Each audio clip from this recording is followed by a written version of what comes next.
Welcome back to another episode of the Take Your Shot podcast. Today, I've got a marketing expert who's also a photographer. Her name is Kendra Swalls, and you guys, she's going to share so much with us today about building and starting your email list, how to keep it going and engaging and all the things. So this is something you're not going to want to miss. So Kendra, thank you so much for being here. Do you mind introducing yourself and telling our listeners a little bit more about who you are and what you do? Absolutely. Thank you, Halle, so much for having me here. I am super excited to chat today. Yes, like you said, my name is Kendra Swalls. I am a former elementary school teacher turned photographer and marketing expert, business coach, podcast host, soon to be published author, hopefully. We'll see, all the things. I just keep piling things on. But yeah, I started my photography business back in 2012 as kind of just a side hustle to my teaching job, and quickly fell in love with it and really fell in love with the business of building a business. Like, my analytics side kind of came out. I was like, ooh, I can create this puzzle of all these different strategies and marketing things. What can I do and how can I make this work? And over time, I grew it to where in 2017, I was able to leave my teaching career behind and run my business full time and haven't looked back, and then got into the education side and have really enjoyed that. I get to combine my kind of natural teaching ability with my love for business and photography, and it's just come full circle into this perfect little package. I love it. And it's so cool to see how all these passions and experiences have like brought you to where you are today. And I think that's so great. And just like on the topic, so we're gonna be talking a lot about like email marketing. And so to dive in, I'd love to know, like, why do you think that email marketing is important for people to, really grow as photographers? Like, how has that impacted your business? And do you mind telling us a little bit about that for you? Yeah. So email was one of those things that like I had heard people talk about. We both kind of, before we hit record, were talking about Jenna Kutcher, and I was like, she always had these little things where it was like, how many people do you have on your list, or what's on your list? And I was like, okay, email, but I didn't really understand it. I didn't see the value in it because I was like, it's not the fun, flashy, instant gratification thing that like social media was. So I kind of put it on the back burner, and then I got to a point where I was really burned out with social media, and I was like, okay, I need to find other marketing strategies that are more of these sort of foundational strategies that don't rely on an algorithm. They don't rely on someone else's platform. They don't rely on all these things that I don't have control over. And someone who is a little bit of a control freak, I like to have control of these things. So I started looking into email marketing, and I was looking at just like all these huge and successful business owners, photographers, and beyond. And the one thing I found they all were doing in common was they were all had email lists.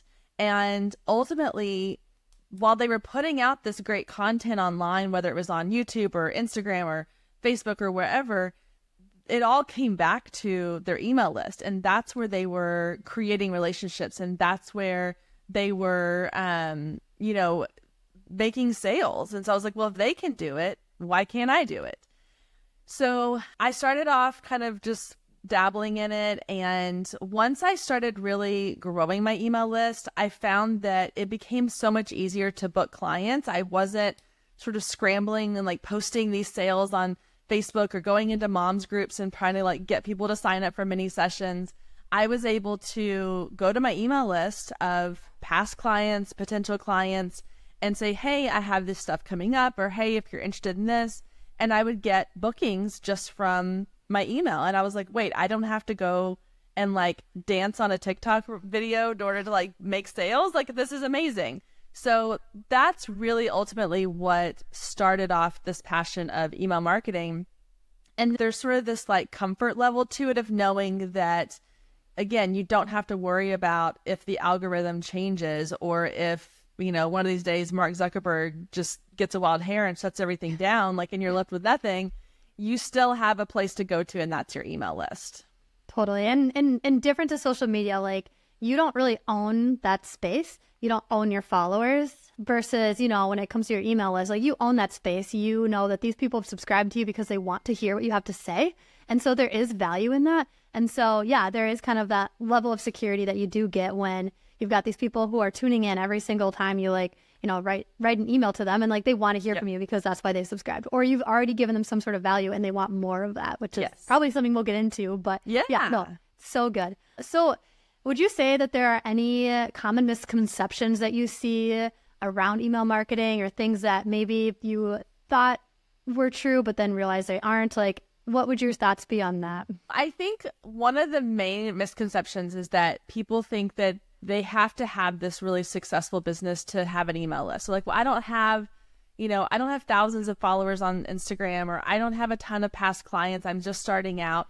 And they put it off because they're like, well, I don't need that yet because I'm not a big enough company. I'm not a big enough brand or a big enough business. And the reality is, like, you can start from the very beginning. In fact, I wish I had started from the very beginning, because every single time that you get a new client, or every single time that you are able to reach a potential client who may not be ready to book with you yet, but is willing to say, hey, I'm willing to learn more about you, or I'm willing to stay in contact with you so that in the future I might be ready to book with you. Especially with brides, because a lot of times brides are looking at wedding stuff years before they actually, or, at least a year or two before they actually get engaged and start planning, or even months before. And so even though they're not ready to book with you right then, like, they can be on your list, and you can start nurturing them and building a relationship with them. So I think that's the biggest misconception, is that you don't need to wait for your business to grow to start an email list. You start an email list so that your business can grow. Totally. And I love what you were talking about of just like nurturing them. Like, obviously there's ways we can sell to our clients and sell to our email list, but also it's like, you also got to serve them. Do you have some examples of, types of emails and things that you send out that would fall in that nurturing category? Yeah. So for me, like, I'm a very like open book, personal person. Like, I will tell you my life story in a heartbeat. So a lot of the things that I talk about are my own personal experiences. So for example, like, I know you're focused a lot on wedding photographers. And so I did wedding photography for a while. And one of the things that I would talk a lot about was my husband and I's own like wedding experience with our wedding photographer. And I share kind of the good and the bad about our wedding photography experience. And we did a destination wedding, and we had a photographer that flew in. So I didn't really know her that well, but the photos were fine. They weren't anything, spectacular, but they were fine. And then I talk about like my own personal life. Even now I talk about my kids and my husband and our dogs, and like just life and the lessons that I learned from my own experiences. And I think those are the things that are going to make people go like, oh yeah, like, she'll get me. Like, I talked about the fact that I'm like, my favorite TV show is Friends, and I use like Friends quotes or like little gifts inside of my emails. And a lot of times the people that I work with, that's like their love language too. And they're like, oh my gosh, that's my favorite episode of Friends. Like, they'll respond to my emails with comments about things that really aren't about photography, but it's building that connection. Because if it comes down to, they can hire me or they can hire some random photographer they found on Instagram, 99% of the time they're going to go with the person they have a personal connection with. So just sharing my own experiences, sharing my own life, my own voice, like really making sure that my humor and my sarcasm, and I'm from Texas, so there's a lot of like this like Southern stuff that comes out in my emails, and I let it be me. Totally. And I think just like being yourself and having it hear your voice, like, I think that gives people a sense of, like that connection that you were talking about. And I think that's really, really wise to not hold back and not be like, oh, I have to be this or that, because you are you, right? And they're hiring you for you. Photography is a very personal thing. It's a personal brand. And so I think bringing that to the table is so important. Kind of going back to like what we send. So how do you plan for or know like what to send and when? So I have kind of two strategies behind this.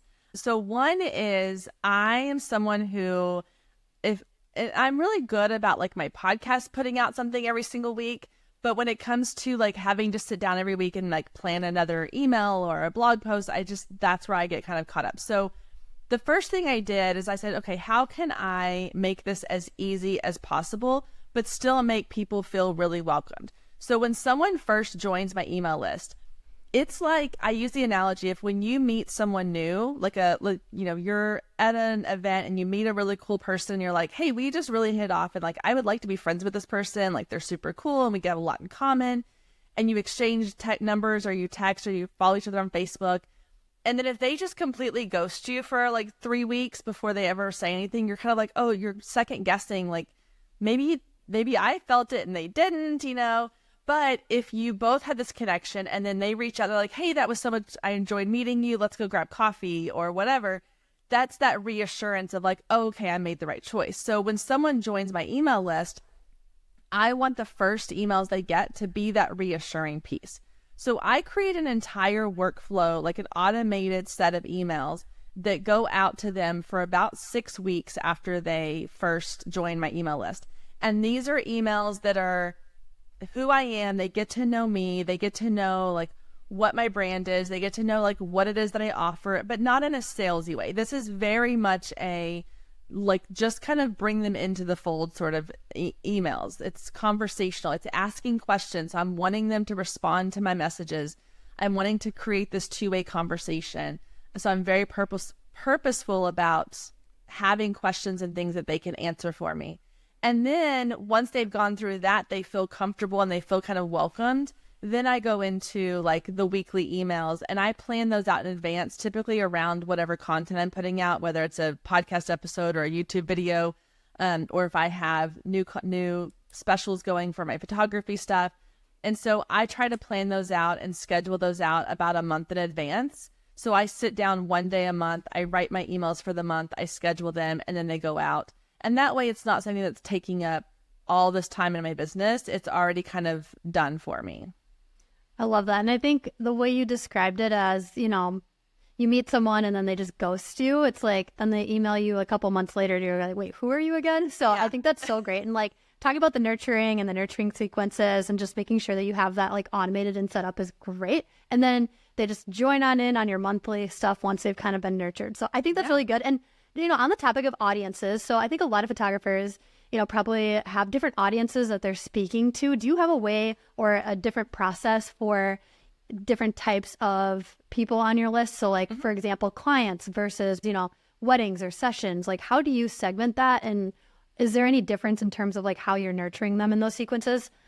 Yeah. So I think every email platform, I personally use Flowdesk. And so it's easy in there and it's super simple, but I've used MailChimp, ConvertKit.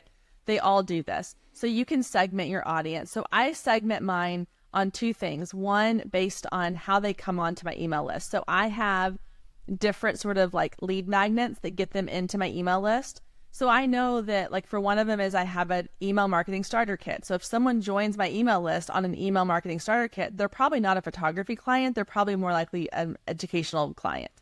But if someone joins off of like my, you know, free around town, what to do with your kids guide, then they're more likely to be a client for a family session. So they go into that little bundle. Now I do have on my photography website, kind of my top lead magnet is I offer just $100 off a photo session. And so it pops up on my website, become a VIP, save $100 on your session. And that's pretty generic. So on that, I have like a little, when they fill out their name and their email, there's these check boxes and they can say, what type of session are you interested in?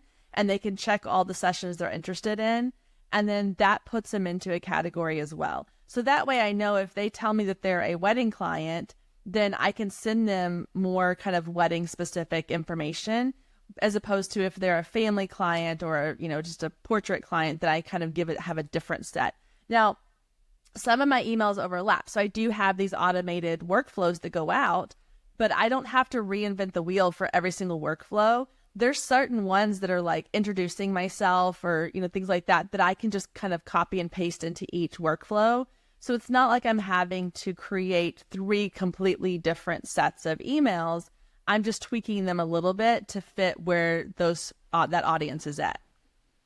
Totally. I think that's so great. And I think on that topic of, you know, lead magnets and getting them on an email list, like, do you have any recommendations for like types of lead magnets or how to know what to create for the right audience? Yeah. Oh my gosh. Okay, we could get into a lot here, but I'll keep it simple. So my number one piece of advice when it comes to lead magnets is that it doesn't necessarily matter what the actual lead magnet is, like the format of it, if it's a PDF guide, if it's a Canva template, if it's a quiz. I mean, there's tons of cool things you can do out there for a lead magnet. The key is, and the mistake I see a lot of people making, is you have to create something that reaches your audience where they're at right before they need to work with you.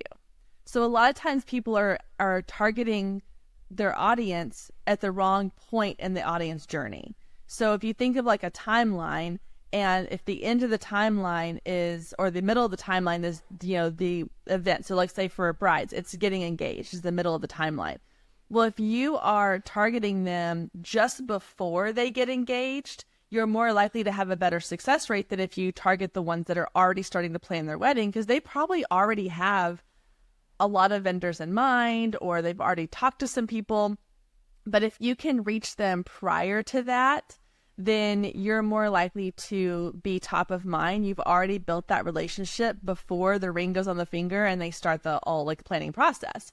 And so when it comes to creating like the topic of your lead magnet, think about, okay, well, if I were 6 months out from getting engaged, where am I at in my life? Like, depending on who you target, whether you target younger brides or older brides or second marriages or first marriages, but either way, they're in a relationship. Maybe they're looking for like fun date night ideas to kind of keep things exciting. So create like a date night idea guide around town. Like, here's all the cool things you can do, or some kind of fun quiz of like, what's your perfect, date night personality type, or, anything that kind of goes in that like realm. Like I have actually one of the members of my coaching membership, we just had this conversation the other day. Her degree is in psychology, and she is a huge advocate of like the Enneagram test. And I was like, why are we not using this in your photography? Like, teach people how their personality type can help you create a customized photo shoot for them based on the type of personality they have. And now we've built this whole brand around creating a photo shoot that's specific to your personality type. So even like little things like that can really help you create a lead magnet that's going to appeal to them before they need you, so that you can nurture them, build a relationship, and then when they're ready, you're the first one they think of. I love that. I think that's so great. And especially like the strategy of they have to know you exist and kind of keep seeing you in their inbox a little bit more. And then, kind of that purchasing time, like you want to make sure before they're ready to purchase that they actually know who you are. So I think that's so great. And I love that you brought that up, because I think that's just goes into like the strategy piece of building an email list. So I guess there's a lot of different directions we could take this conversation, but like, where would you say is the best place to begin for people who don't have an email list? Like, where should they start, and how should they start planning out like an actual strategy for their business? So I would say if you're just starting out with email, I would look at, well, one, you have to set up your email platform, because you can't just use Gmail, unfortunately. So picking a platform, getting that all set up, and then just start getting people on your list. Even if you don't do anything with them right away, just start getting people on there. So even if something as simple as the most basic is, put a little thing on your website, a pop-up or a little banner at the top that says like, become a VIP. I don't say join my newsletter, because nobody wants to be on a newsletter. But if you say become a VIP, get first access to whatever, or save $50 off a session, like anything that's super simple that you can offer them, or, to entice them, just start doing that.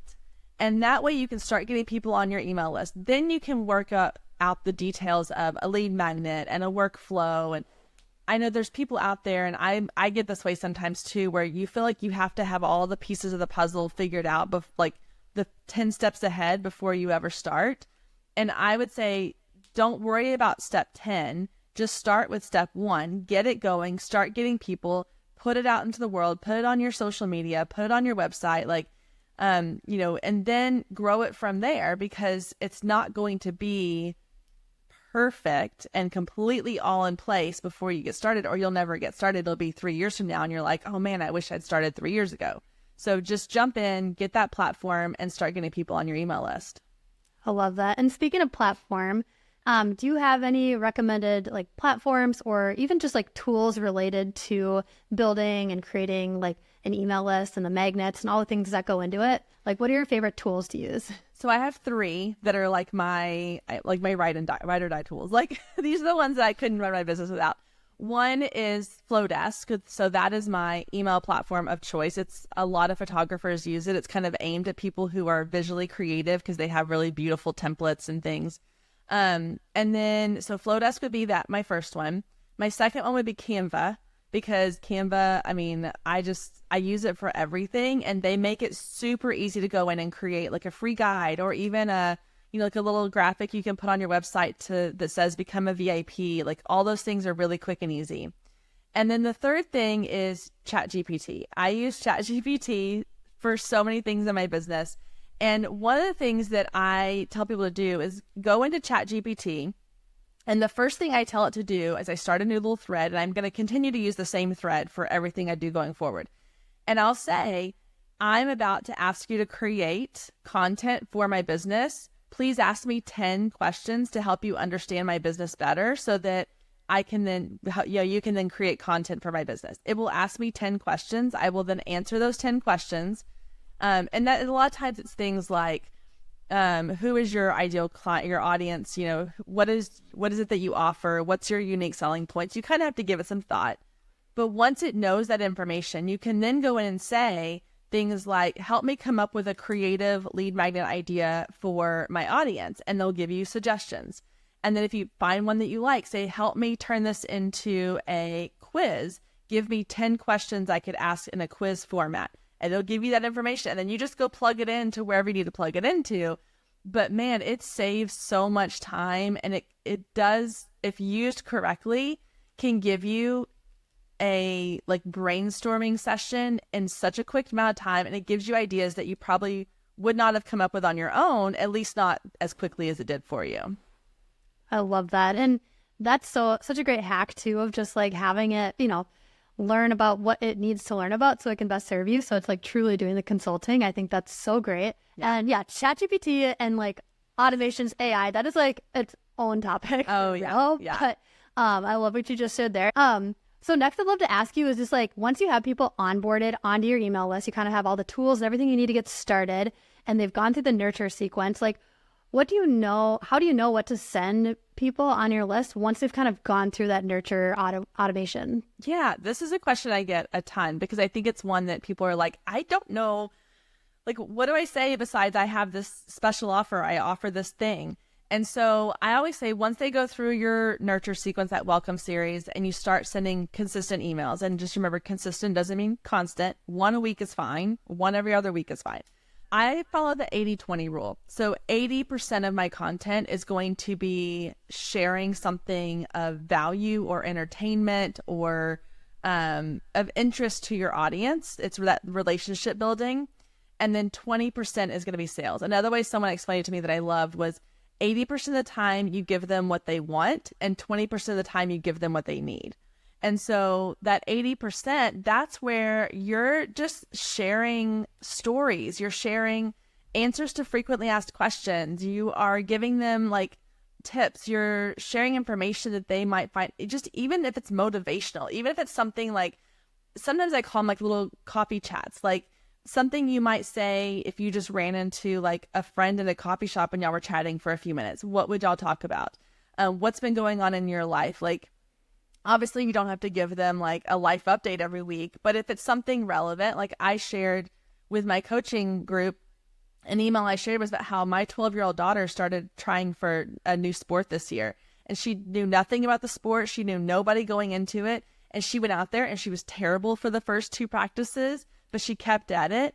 And it was this whole email about like, when did we stop allowing ourselves to suck at something for a little while? Like, if my 12-year-old can do it, then why can't we do it? And so taking little moments like that and putting it into an email, and the number of people that got responses to that was insane. I was like, I was just literally telling a story about my daughter and how it relates to life and business.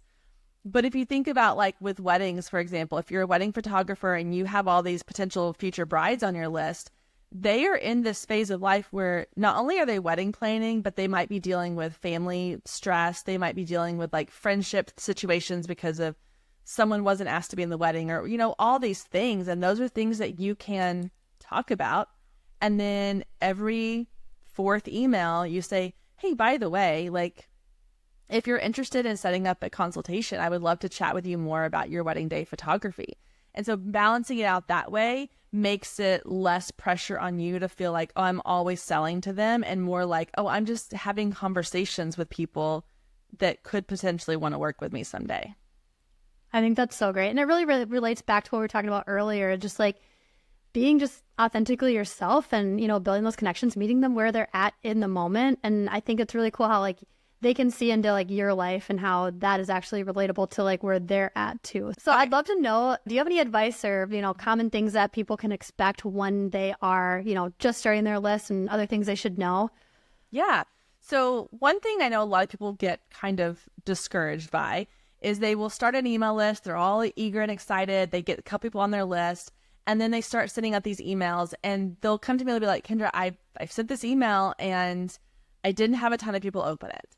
So the first thing I tell them is, well, let's look at what not a ton means. So if you have 100 people on your email list and you have 45 of them open your email, that's a 45% open rate. And that is awesome because the average industry open rate is like 20 to 25%. And those are for, huge lists. The smaller your list is, the higher your open rate. And so I tell them like, okay, imagine now if those same 100 people were on Instagram and you put this content out on Instagram, only 3 to 5% of them are going to actually see it. So that those 45 people that just saw it, that's awesome. First of all, like don't discount that. The second thing is you have to almost train your audience to want to read your emails. So if you send out one email and you don't get the response that you want, so you give up, then you've just trained your audience that you're going to disappear on them if they don't respond the way you want them to. So keep going, keep putting those emails out there. Send every email as if 100% of your audience was going to open it and read it. And again, keeping in mind that the average open rate is 20 to 25%. So anything above that is golden. And if you get below that, it's fine. Look at like, okay, well, was it the subject line? Was it the time of day I sent it? Was it day of the week that I sent it? Did I send it on a Friday afternoon at 4:45 when everybody's going home from work and nobody's going to read it? So, there's things that you can look at and things you can tweak. But for the most part, it comes back to the mindset around what actually qualifies as like no one is reading this. Totally. And I love the point you made of just like, social media, 3% of people will see it. So 20% is great. 25% is good. Like that's awesome. And it kind of points back to the like, why do we need this? Why do we need to be doing an email list? And I think that's so important. And then for people who are like looking for ways to actually grow their email list, like I know we talked about like the physical act of having these, lead magnets, but once you've built your lead magnet, you put it on your website, but let's say you don't get much traffic to your website. Do you have any tips on how to like boost engagement and boost like visibility on your lead magnets? There are like platforms to use or places to share? Yeah. I mean, I just say like share it as often as you can. The great thing about lead magnets is I know a lot of people will say like, oh, I don't like feeling salesy. Like when they go onto social media and they're like, oh, I don't want to feel salesy.